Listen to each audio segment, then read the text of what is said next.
Bien, Bueno, muy buenas noches a todas. Eh, Mi nombre es Diego Marshall, soy el director de la Asociación Internacional de Coaching y Habilidades Blandas y ACAS. Con algunas ya hemos compartido algunos otros espacios. Y hoy, bueno, Carol me invitó a conversar un poco con ustedes. Eh, y digo, bueno, a ver, ¿qué podemos conversar? Eh, y Me llamó, no sé, el tema de ver un poquito de cómo el coaching, las habilidades blandas, la PNL, etcétera, pueden contribuir a nuestra mejora, a nuestro bienestar. Entonces, eh, voy a compartir pantalla ahora con ustedes. a ver, te habilito. Creo que ¿Me puedo, escuchas? porque me Sí. deja en principio. Bien, Espera un segundito.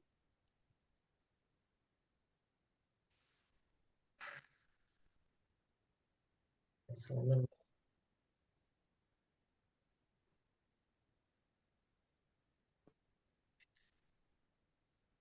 Bien, entonces lo que me gustaría compartir con ustedes es cómo las habilidades blandas pueden ser una buena estrategia para promover hábitos de vida saludables. Y para eso me voy a basar en algunos datos puntualmente y vamos a hablar de lo que es salud, ¿sí? Cuando hablamos de salud, hoy como que ya está más claro el concepto de salud, pero antes se hablaba de que la salud estaba relacionada con lo físico y se dejaba de lado lo psíquico, lo mental y, por supuesto, absolutamente lo social. Pero la Organización Mundial de la Salud dice que la salud es un estado completo de bienestar físico, mental y social, y no es solamente la ausencia de una enfermedad. ¿Sí? Porque a lo mejor no tenemos ninguna enfermedad diagnosticada, pero sin embargo estamos con problemas de relaciones, con preocupaciones, etcétera, que no podemos abordar, que no podemos tratar, y por ende está vinculado a nuestra salud en sí. Y la salud mental, puntualmente, dentro de este ámbito de salud física, mental y social, es un estado de bienestar en el que la persona realiza sus capacidades y es capaz de hacer frente al estrés normal de la vida, de trabajar de forma productiva y de contribuir a su comunidad. En este sentido positivo, la salud mental es el fundamento del bienestar individual y del funcionamiento eficaz de la comunidad.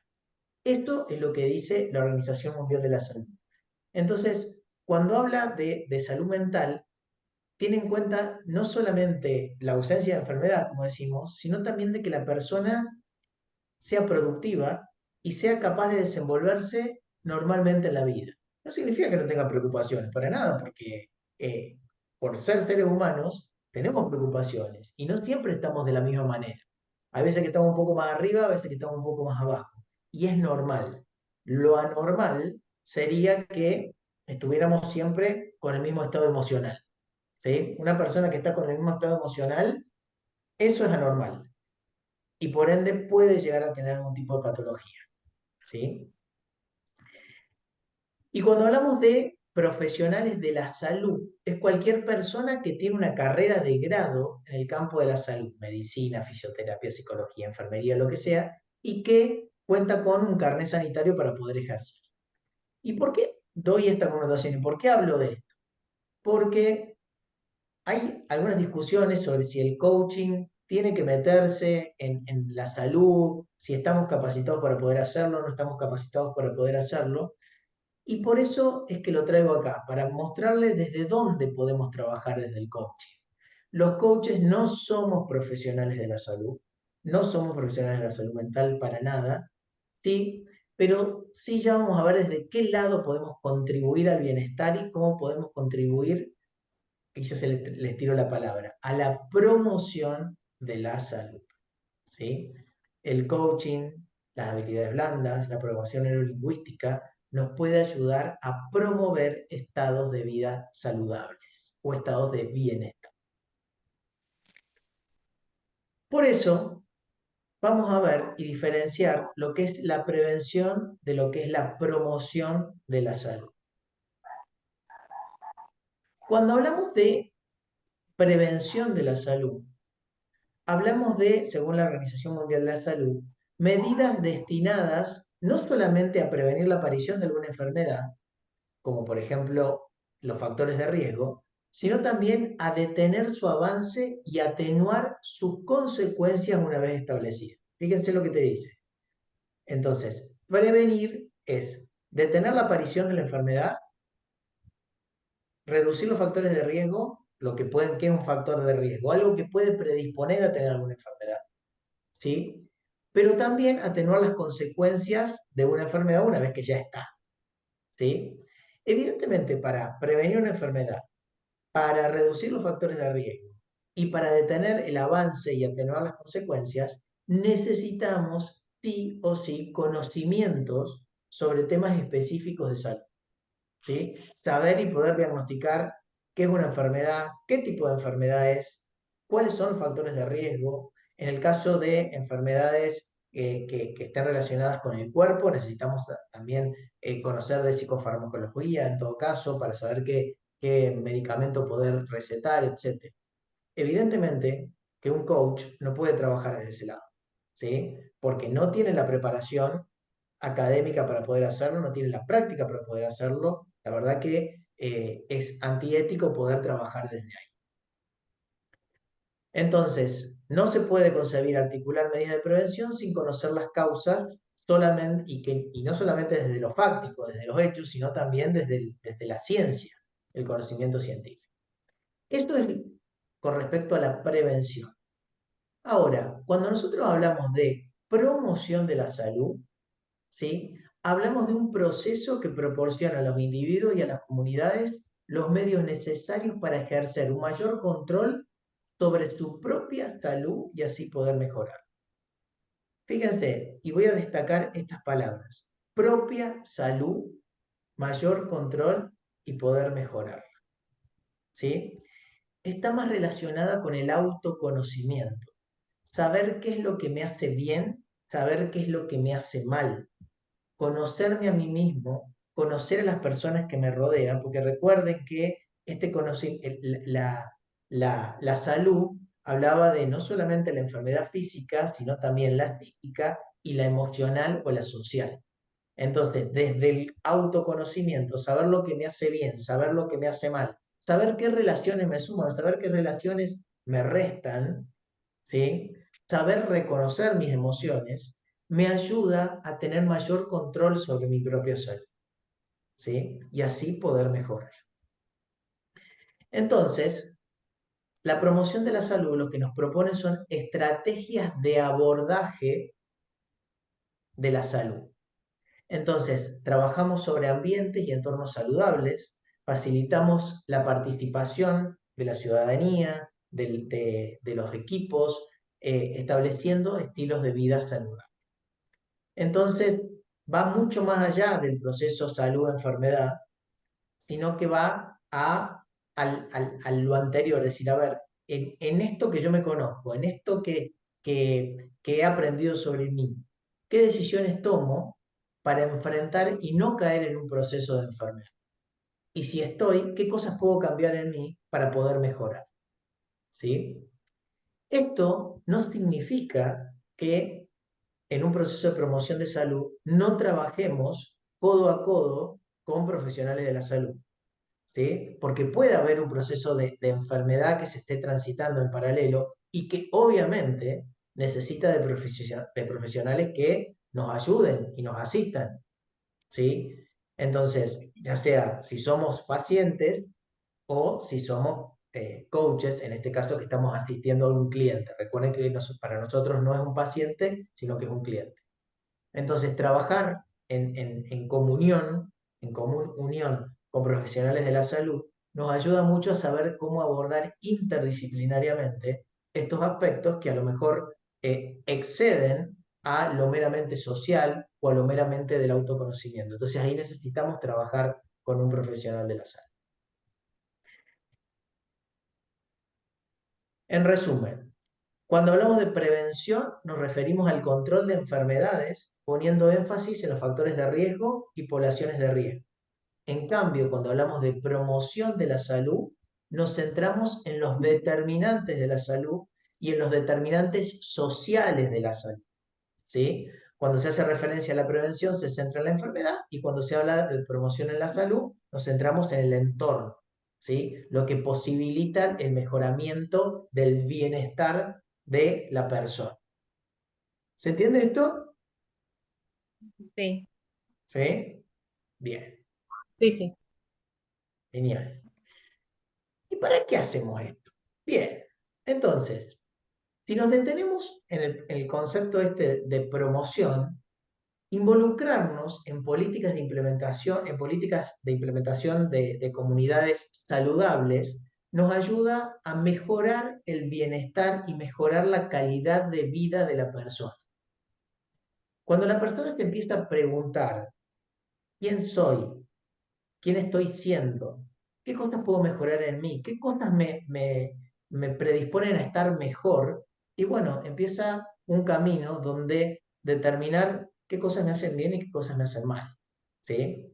Entonces, psíquicamente, físicamente, ¿sí? Mejorar los estados físicos es muy importante. No se puede trabajar solamente la mente si no se trabaja el cuerpo. El ser humano es un ser es completo, es un ser completo. No podemos decir, bueno, sí, estoy perfecto de la mente, pero estoy destruido del cuerpo. Y tarde o temprano, uno le pasa factura al otro. Entonces, trabajar coordinadamente cuerpo y mente, ¿sí? Y cuando hablamos de cuerpo y mente, hablamos muchas más dimensiones. Hablamos de cuerpo, mente, emoción, social, ¿sí? Lenguaje. Recuerden que el lenguaje es generativo. Todo lo que me voy diciendo también cala dentro del ser humano, cala en mis emociones y termina afectando mi mente y mi cuerpo también. Entonces trabajamos todas las dimensiones del ser, en este caso. El coaching, la programación neurolingüística y las habilidades blandas surgen y son herramientas potentísimas para gestionar el afrontamiento. ¿Qué es el afrontamiento? Es esto, cómo afronto, cómo llevo adelante mis decisiones, cómo llevo adelante el estrés diario, ¿sí? Cómo llevo adelante las decisiones de mi vida para poder soltar lo que me hace mal y tomar lo que me hace bien. ¿Sí? Y cómo diseño la vida que quiero tener para poder lograr eso. ¿Sí? Entonces, trabajar el camino de mi vida. ¿Sí? Vuelvo a repetir, siempre acompañado no solamente desde el coaching, sino también, obviamente, apoyándose en las ciencias de la salud. Entonces, estas disciplinas, coaching, programación neurolingüística, habilidades blandas, no reemplazan bajo ningún concepto a la psicología ni a ninguna ciencia de la salud, sino que por el contrario caminan de la mano con ellas, ayudando a la creación de una nueva forma de observar la realidad y trabajar así en conjunto en la promoción de hábitos saludables, primero para cada individuo y o grupo según su necesidad específica, y luego en la construcción de políticas para toda la comunidad. Bien, ¿dudas, consultas con respecto a lo que estamos hablando? ¿Aportes? ¿Nada? ¿Ni aporte? ¿Nada?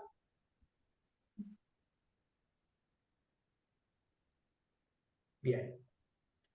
Bueno, y también quería compartir con ustedes esto que te decíamos. A ver, los hábitos de vida saludable nos ayudan también a afrontar mejor el estrés diario. Les hago una pregunta. ¿El estrés es bueno o es malo? Ujú. ¿Qué opinan?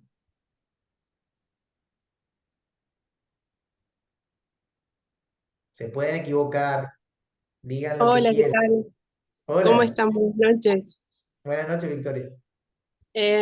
Para mí el estrés en su justa medida es bueno porque nos ayuda a estar alerta ante situaciones de peligro, pero cuando ese es excesivo, bueno, ahí ya es perjudicial para la salud porque todo lo que, las sustancias que eliminamos que produce el estrés nos dañan el cuerpo.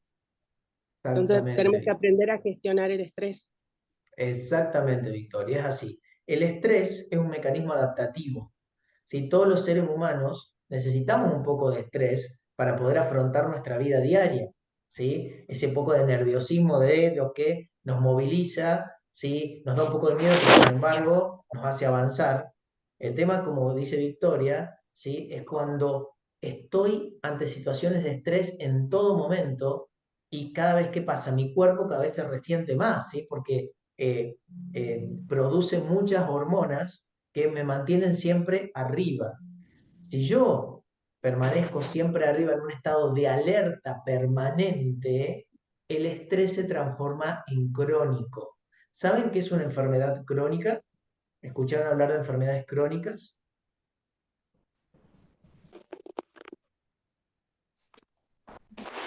¿Sí? ¿Alguien se anima a explicar qué es? Son como enfermedades desde siempre, como que no tienen fin, algo así lo entiendo yo. Una enfermedad crónica es una enfermedad que ya la tengo, ¿sí? Una enfermedad que ya está instalada, no es una enfermedad de una sola vez, no es como una gripe, ¿sí? Entonces, es una enfermedad crónica es una enfermedad que ya está instalada en mi cuerpo. Cuando ya está instalada en mi cuerpo, es muy difícil poder curarla, ¿sí? Es mucho más difícil que una enfermedad de un virus, supónganse, ¿sí? Entonces, cuando el estrés se transforma en crónico, es muy difícil poder abordarlo. Por eso, la promoción de hábitos saludables nos ayudan a no llegar a ese extremo de que el estrés se transforme en crónico. El estrés crónico puede provocar muchas otras enfermedades que están relacionadas con lo físico, por ejemplo, gastritis, dolores de cabeza, cefaleas, ACV, dentro de las enfermedades mentales, depresión, ansiedad, un montón de cosas que pueden provocarnos y disminuir nuestra calidad de vida. Entonces, y algo que se escuchó mucho, de hecho salió, perdón, una noticia hace muy poquito que dice que el Parece que se cortó. 94% de los argentinos sienten que están quemados. ¿Escucharon hablar del síndrome del quemado o burnout? No, no. Yo ¿No? no. Sí, Yo, sí. ¿Sí? ¿Querés explicar qué es? ¿Qué escuchaste hablar? Yo conocí una persona que le diagnosticaron hace muchos, muchos años que todavía no estaba como muy conocida. Ella empezó con que le dolía el cuerpo, no se podía mover, el esposo la tenía que ayudar a moverse, pero no era siempre, sino al principio, digamos, era así como por tiempos. Y Ajá. bueno, después se le diagnosticó esta enfermedad y bueno, le dijeron justamente que era porque vivía en un estado de estrés constante. Exacto. Exactamente. El síndrome del quemado es eso, es un nivel de estrés tan alto, ¿qué pasa? Que la persona empieza a somatizar, empieza a perder las fuerzas y empieza a tener síntomas en el cuerpo y en la mente, ya no se puede concentrar, no puede dormir, tiene malestares constantes, entonces, y tiene falta de ganas de hacer cosas, desgano, decaimiento, ¿sí? Entonces son muchos síntomas que se van dando. Eso dice que la mente está quemada, el síndrome del quemado, pues por eso, porque la mente está quemada y el cuerpo también termina afectándose. Entonces, para evitar eso, hay que propiciar hábitos saludables y niveles de estrés que sean controlables por la persona. ¿Sí? Entonces, el estrés, como ya lo dijimos, es una respuesta natural del cuerpo ante una amenaza, ¿sí? Es una reacción normal. Cuando nosotros viene una amenaza, qué sé yo, el miedo, qué sé yo, estamos caminando por una calle de noche y sentimos pasos, nuestro cuerpo se pone atento para ver si nos están siguiendo, si, qué pasa, entonces empezamos a tensar nuestros músculos para ver si nos defendemos o huimos, nuestras pupilas se dilatan, empezamos a sudar un poquito más, ¿sí? Son mecanismos de reacción física y psíquica, ¿sí? Y es normal. El tema, como decíamos, que si ese estrés es excesivo y estamos permanentemente eliminando cortisol y adrenalina, empiezan nuestros órganos a sintomatizar, ¿sí? Esos niveles y podemos terminar en alguna enfermedad física o alguna enfermedad psíquica. Dentro de las enfermedades Es importante manejar el estrés de manera adecuada, ¿sí? A través de estrategias de afrontamiento salud. Y lo más importante es hacer ejercicio, meditar, tiempos de descanso necesarios para que nuestra mente se relaje, planificar y no estar todo el día con todo lo que salga en todo momento abordándolo porque la mente se dispersa. Búsqueda de apoyo social, que es muy importante, la contención social, no quedarse solo, y todo eso para reducir estos efectos negativos. ¿Cuáles son los factores de riesgo que pueden provocarnos enfermedades mentales? Y bueno, son muchos. Hay una cierta predisposición genética de historia familiar, hay ciertas enfermedades mentales que pueden ser hereditarias, como por ejemplo la depresión. Un 10% de personas que sufren depresión tienen antecedentes familiares, ¿sí? Significa que sí o sí, porque tuve familiares, padre, madre, abuelos o tíos que tuvieron depresión, yo voy a tener. No. Existe la probabilidad, pero no. ¿Cuándo me tengo que preocupar? Me tengo que preocupar cuando tengo síntomas de depresión y además tuve algún familiar o tengo algún familiar que sufre de depresión, ¿sí? O de algún otro trastorno que es hereditario. Después, problemas familiares, ¿sí? De maltrato en la niñez, abandono de los padres, depresión posparto de la madre, ¿sí? Todas estas cosas pueden provocar algún tema de salud mental en el niño o en el adulto. O algún tema biológico, infección materna, exposición a drogas de la persona. Recuerden que las drogas lo que hacen es inhibir mis lóbulos prefrontales, que son los que toman decisiones. Entonces, cuando los inhiben, hay estudios que demuestran que hay cambios neuronales, las drogas provocan cambios neuronales, entonces empiezan a apagar, se empiezan a morir las células, entonces pueden provocar también alguna enfermedad mental. Algún trauma cerebral, algún golpe, ¿sí? Por algún problema, también pueden provocar en este caso algún problema de salud mental o nutrición deficiente. Y en el caso de los problemas sociales, que esto que decimos puntualmente, que es desde ahí que trabajamos mucho desde el coaching, ¿sí? El tema de acoso, el tema de la pobreza, la inmigración o el estrés constante, pueden provocar algún problema de salud mental. Por eso, en esta parte, puntualmente, en los temas sociales, los coaches podemos aportar mucho, ¿sí? Y acá, para contarles un poquito más de qué se tratan, cuáles son las enfermedades mentales más frecuentes, hay muchas, pero las que tienen, digamos, el top 4 son la depresión, la ansiedad, problemas relacionados con el alcoholismo y la esquizofrenia, ¿sí? La depresión es la primera enfermedad que padecen las personas a nivel mundial, ¿sí? Y el 74% de las personas nunca recibieron tratamiento de depresión. A ver, de la depresión se puede salir, de un brote depresivo se puede salir solo, del primer brote depresivo. Lo que pasa es que si volvemos a caer en depresión, en estas instancias depresivas, cada vez es más difícil salir solo.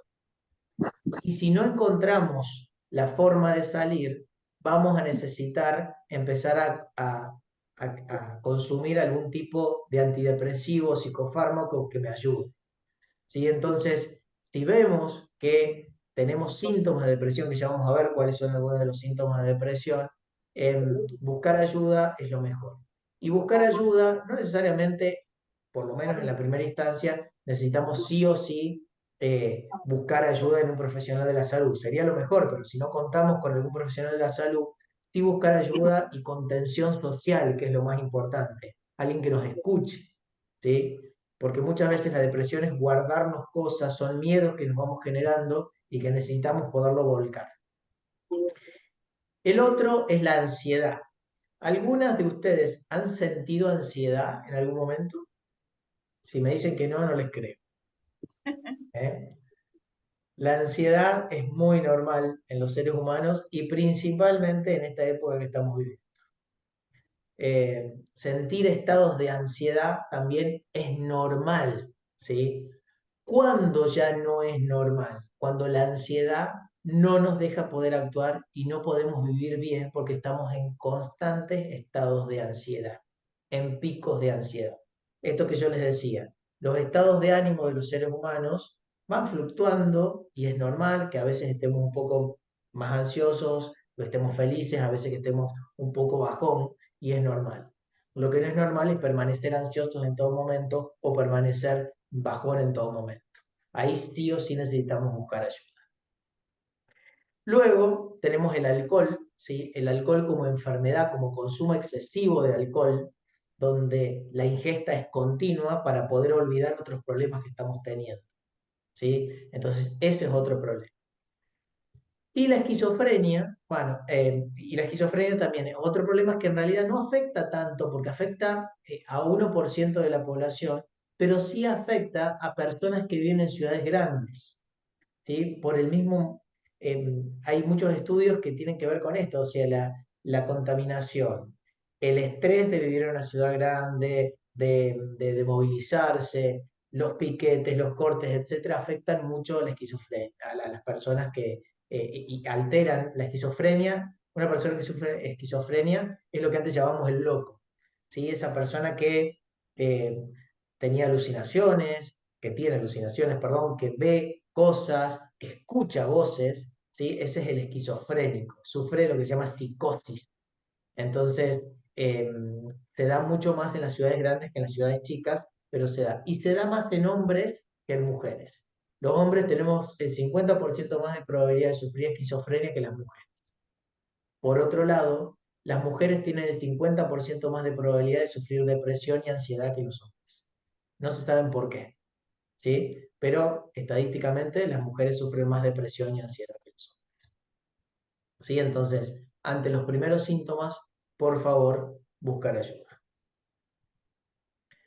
Y acá para compartir ustedes, decir, bueno, pero ¿cuáles son los primeros síntomas? Bueno, ¿cuáles son las principales características de una depresión? El estado de ánimo depresivo incluye tristeza, irritabilidad y sensación de vacío.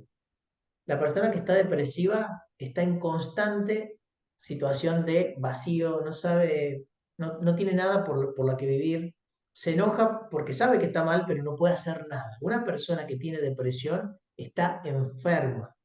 No tratemos de razonar con una persona que está enferma, ni con igual que cuando nos hablan de que tiene ansiedad.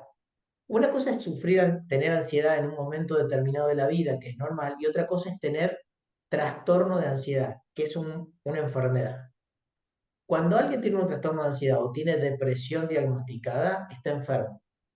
A un depresivo no le puede decir, dale, sentite mejor con todo lo que tenés para vivir. La persona está mal, está enferma, ¿sí? No puede razonar. Sabe que tiene una familia, sabe que tiene trabajo, sabe que tiene dinero, sabe lo que sea, pero sin embargo se siente mal, siente que está vacía, que no tiene por qué vivir, ¿sí? Por eso necesita ayuda, necesita contención. Todo lo que le disfrutaba, todo lo que le gustaba antes ya no le gusta, ¿sí? Ya no le provoca placer, porque tiene algo que pierde el gusto por vivir. Y por otro lado, persiste en el tiempo. Si no es un bajón normal que podemos tener cualquiera. Un día estoy un poco más bajoneado porque me pasó algo, lo que sea, o porque, bueno, el calor me baja en los días, lo que fuera. La persona que sufre depresión está con tristeza, irritabilidad y sensación de vacío la mayoría del día, casi todos los días y durante al menos 2 semanas. ¿Sí? Entonces, estos son signos característicos de la depresión que nos prenden una luz roja si estamos viendo que alguien está sufriendo esto. ¿Sí? ¿Qué síntomas adicionales tiene una persona que sufre depresión?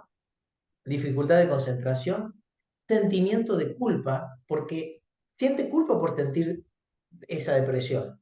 Siente culpa porque ve que la familia, los amigos, etcétera, se sienten mal porque ven que está sufriendo, pero sin embargo no lo puede contener. Es algo que está fuera de su control. ¿Sí? Baja autoestima, falta de esperanza en el futuro y pueden llegar, ¿sí? Bueno, problemas de apetito y pérdida de peso, sensación de cansancio, porque bueno, está todo el día con esa batería baja y pueden llegar a tener pensamientos suicidas. Y en el caso extremo, riesgo de suicidio. Así que muchísimo cuidado. Si una persona está con tristeza, irritabilidad, sensación de vacío, en la mayoría del tiempo, todos los días, y encima manifiesta ganas de morirse, ¿sí? Puede estar bajo un estado depresivo. Entonces necesita sí o sí ayuda. ¿Sí? Y por otro lado, tenemos el trastorno de ansiedad. Vuelvo a repetir, no es la ansiedad normal que podemos tener habitualmente, sino un trastorno de ansiedad, donde estamos en todo momento ansiosos y que se caracteriza por preocupación excesiva en todo momento. Todo lo sobrepasa, toda la sobrepasa, cualquier cosa sobrepasa a esa persona. ¿Sí? Entonces, tiene miedo de cualquier cosa, se irrita también y como este estado emocional está en todo momento de esa manera, esa persona está atenta y con los sentidos siempre alerta. ¿Qué pasa? Al principio lo puede manejar, pero ya después ya no lo puede manejar, entonces empieza a tener problemas de sueño, empieza a tener problemas de irritabilidad, empieza a pelearse con el mundo, entonces ya no se puede hablar con esa persona, entonces empieza a afectar a tus vínculos emocionales. Entonces, una persona con ansiedad generalizada puede terminar en un trastorno depresivo en el largo plazo. ¿Sí? Entonces, la depresión, la ansiedad se puede manifestar de un montón de formas. Y un tipo especial de trastorno de ansiedad es el trastorno de pánico. ¿Sí? El trastorno de pánico no es lo mismo que el ataque de pánico, pero están muy relacionados. ¿Alguna vez alguna de las personas que están acá sufrió de ataque de pánico o vio a alguien sufriendo ataque de pánico? Andy, ¿sufriste o viste? Sufrí ataques de pánico. Sufriste ataque de pánico. Sí. ¿Podrías contarnos qué sentías cuando sufrías ataque de pánico? Eh, la verdad que es una sensación horrible. A mí me pasaba que en el momento que comenzaba con el ataque de pánico sentía que no podía respirar. Eh, Todo alrededor mío se nublaba y me paralizaba en el lugar donde estuviera.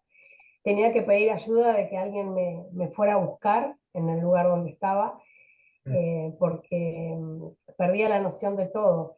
Y sentía en todo momento que me iba a morir.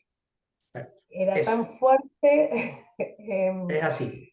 Es así. Es la sensación de que se está muriendo. La persona siente que se está muriendo porque no tiene control sobre su cuerpo, no tiene control sobre sus pensamientos, le falta el aire, se hiperventila, ¿sí? Empieza la taquicardia, ¿sí? Y esto es un ataque de pánico. Un ataque de pánico, ¿sí? Lo puede sufrir cualquier persona. Lo podemos sufrir nosotros, cualquiera de los que estamos acá, ¿sí? Y podemos sufrir varios ataques de pánico por una situación particular. Generalmente, no exclusivamente, pero por lo general, tiene que ver con situaciones sociales.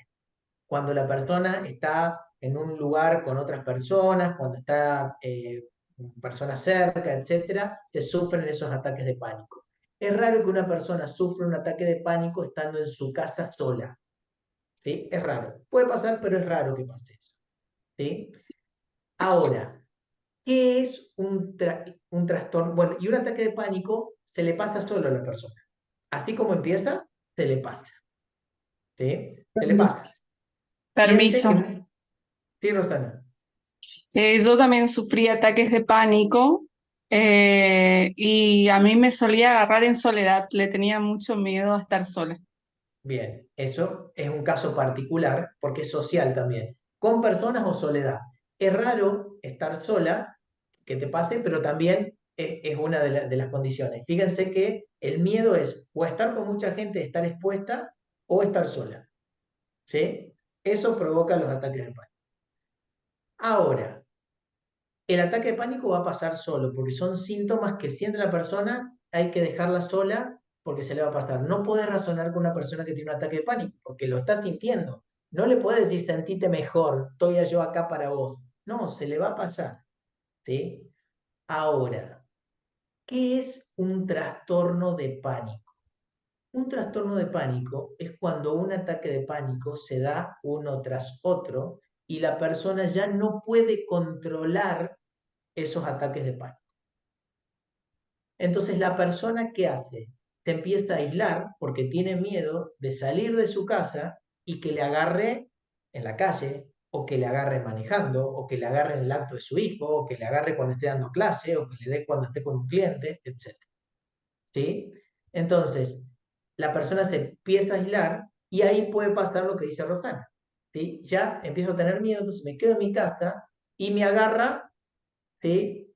Eso me aíslo por las dudas. Entonces, sí o sí, cuando uno tiene un trastorno de pánico, sí o sí necesita la ayuda de un psiquiatra o de un profesional de la salud. Porque de un trastorno de pánico no se sale solo, no se sale sola. Y en los casos extremos, ¿sí? Necesita medicación, el trastorno. ¿Sí? El ataque de pánico en principio no, se te pueden dar algún ansiolítico o algo para mejorarte, pero como se pasan solo los síntomas, en principio yo por lo menos como psicólogo nunca aconsejo tomar ningún tipo de medicación porque sé que te va a pasar, ¿sí? Pero en casos extremos te puede dar algo para mejorar. ¿Sí? Bien, estamos terminando. Quise ser lo más breve posible, pero me gustaría saber qué se llevan de esta pequeña charla, de lo que estuvimos conversando. Y bueno, desde ya les agradezco a Andy y Rosana por haberles contado sus experiencias.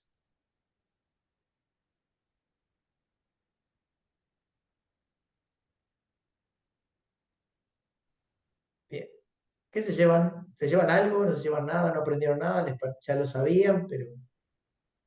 Yo en particular me llevo mucho porque lo sufrí en primera persona. Yo fui medicada, Ajá, yo tuve que medicarme y 3 meses de medicación tuve porque al ser hipertensa, ese pánico me hacía que mi presión se eleve porque claro. sentía que me iba a morir. O Ujú, sea, que era ya como algo que... eh, y es como que te sentís cuando contás, si no, tenés mucho por vivir, qué es lo que... Y no podés controlar, no hay manera de controlar eso. No hay manera. Entonces por ahí sentirse identificada con otros, decir, bueno, otro también entiende lo que uno pasa, y todo lo que hablaste, que es algo del momento, es lo que se está viviendo, el estrés. Yo tengo un hijo adolescente que sufre insomnio y ujú. 21 años tiene y no duerme a la noche, que le va a llevar a una, porque a mí me pasaba exactamente lo mismo, no dormir me llevó a el desencadenante después del pánico, de sentir que me iba a morir y tuve que ser medicada. Gracias, Rosana. Con respecto, permiso, ¿no? En general, no estamos hablando de coaching, estamos hablando de prevención, por eso me tomo la atribución. Em, ¿Tu hijo está siendo tratado? ¿Está buscando ayuda? Tenés el micrófono apagado. Eh, no, él es estudiante de medicina y hoy estuve evaluando que lo traten porque es como que ya se pasó de rosca. Sí. Bueno, como estudiante de medicina, eh, capaz que lo que tenga que conversar es también esto, a ver si vos querés tratar y querés mejorar la vida de las personas, primero tenés que mejorar la tuya. Entonces, no podés dar lo que no tenés, siempre lo decimos desde el coaching. Entonces, si vos no te cuidás, ¿cómo vas a cuidar a otro? Si vos, mira, la falta de sueño está demostrado clínicamente que es lo mismo que si tomaras alcohol, porque se empiezan a perder las capacidades. Entonces, imagínate un médico que tomara alcohol y después te vaya a atender, ¿sí? Entonces, se trabaja mucho desde la terapia con lo que se llama higiene del sueño. Porque, ¿qué pasa? A los estudiantes les pasa mucho, es muy normal, y principalmente a los de medicina, porque yo estudié 2 años de medicina, que, a ver, estamos sobrecargados con muchas cosas, tenemos que estudiar mucho rápido y encima hacer las prácticas. Entonces, como que vemos, al principio es como un desafío, pero luego se transforma en una forma de vida. Y cuando se transforma en una forma de vida es difícil sacarla. Entonces él lo que tiene que hacer es cambiar sus hábitos. Y le va, y solo capaz que le cueste. Por eso está bueno tal vez que busque ayuda. Así que está bueno que estar pensando en poderle dar una mano a ese. Dale, muchas gracias, No, gracias. por favor. Bien, ¿alguien más quiere comentar qué se lleva? A, Eh, a mí, perdón. a mí me pasó que me sentí muy identificada con todo lo que estuviste hablando porque justamente yo empecé con todo esto a raíz de un estrés laboral grande que tuve, que me llevó a empezar con ciertos ataques de angustia y entré en una depresión grande. eh, y a consecuencia de eso empecé con los ataques de pánico y obviamente me tuvieron que medicar. Eh, Hoy me sirve mucho para poder entender al otro y me sentía muy identificada cuando decías que todo el mundo te dice, pero ¿cómo vas a estar así? Mirá que tienes toda la vida por delante, la familia, los hijos y demás, y uno realmente no lo puede controlar. Eh, y bueno, eso me lleva a estar todo el tiempo aprendiendo más porque cuando uno lo vive no se lo desea a nadie. Entonces quiere poder aportarle y ayudarle al otro desde su vivencia. Así que bueno, es genial que lo traigas así a la mesa porque mucha gente lo puede estar viviendo y es bueno tener estas herramientas para poder ayudarlos. Seguro. Y desde el coaching, volviendo a esto, los coaches no somos profesionales de la salud cuando estamos como coaches. Yo, aparte de ser psicólogo, trabajo mucho como coach.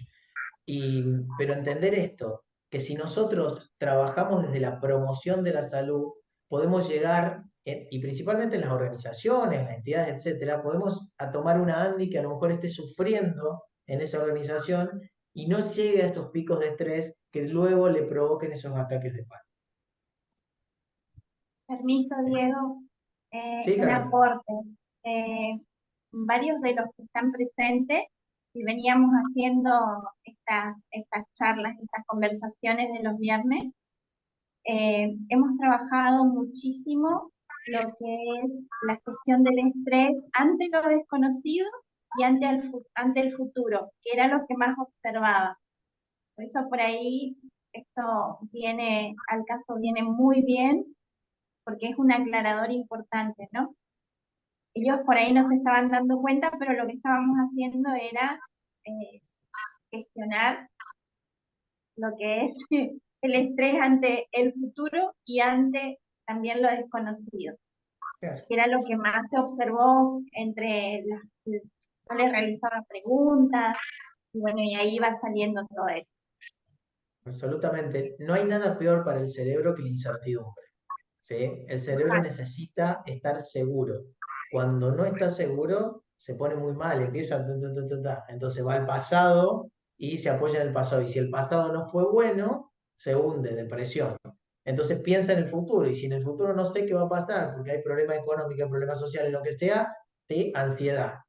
Entonces, y todo eso es un combo terrible para el cerebro, ¿sí? Que por más que, como decía Andy, etcétera, te digan, sí, pero tranquilízate, ¿tranquilízame qué? No lo puedo controlar, ¿sí?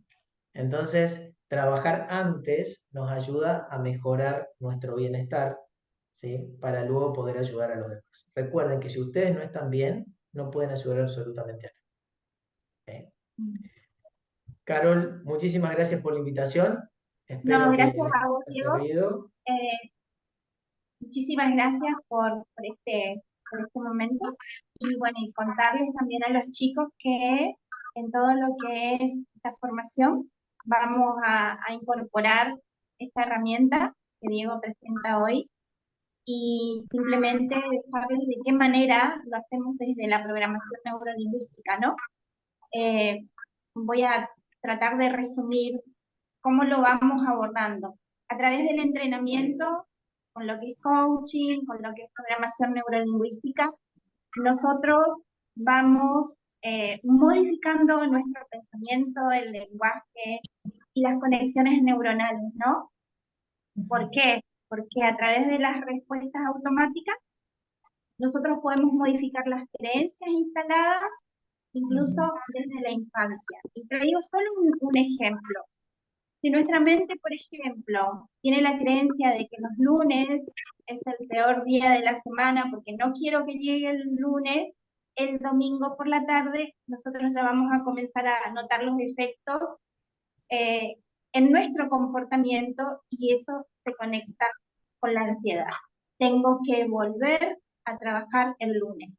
Esto es lo que yo estuve observando todo este tiempo, una conexión neuronal con los domingos a la tarde, ¿no? Que da como respuesta a la ansiedad. Y con la PNL, el coaching, vamos transformando eso y también aportando ejercicios, técnicas, herramientas. Y bueno, así que agradecidísima a quienes se han sumado, a quienes van a los futuros coaches en PNL. Muchísimas gracias. Y voy a estar informando ahora la fecha. Así que, Diego, me gustaría que vos cuentes un poquito más acerca de lo que es YACAS. Así ya te libero también, porque sé que tenés compromiso. Bueno, YACAS es una asociación internacional de coaching y habilidades blandas que fue creada hace 14 años en Suiza y que trabaja mucho, principalmente se apoya en tres patas, ¿sí? Coaching, habilidades blandas y programación neurolingüística. Entonces, nosotros creemos que si nosotros trabajamos desde la promoción de hábitos saludables, podemos construir una mejor sociedad. Entonces, y estamos en varios países del mundo, principalmente en Latinoamérica, aparte de Argentina, estamos en Ecuador, en Colombia, en Chile, en Venezuela, en México, en Costa Rica, también estamos en Estados Unidos. Entonces, la idea es que nuestros entrenadores, ¿sí? Todos absolutamente formados en estas técnicas, cada uno con su especialidad, ayuda a estas personas, en este caso ustedes que se están formando, a mejorar primero ustedes mismos, ustedes mismas, ¿sí? Porque esto que yo les dije es lo que siempre digo y promulgo. Nadie puede dar lo que no tiene. Si nosotros no estamos bien, no podemos ayudar absolutamente a nadie. Entonces, primero trabajamos en nosotros, las herramientas en nosotros, y luego, ¿sí? Una vez que ya sabemos estas herramientas, trabajamos en el otro. ¿Por qué? Porque también es éticamente correcto.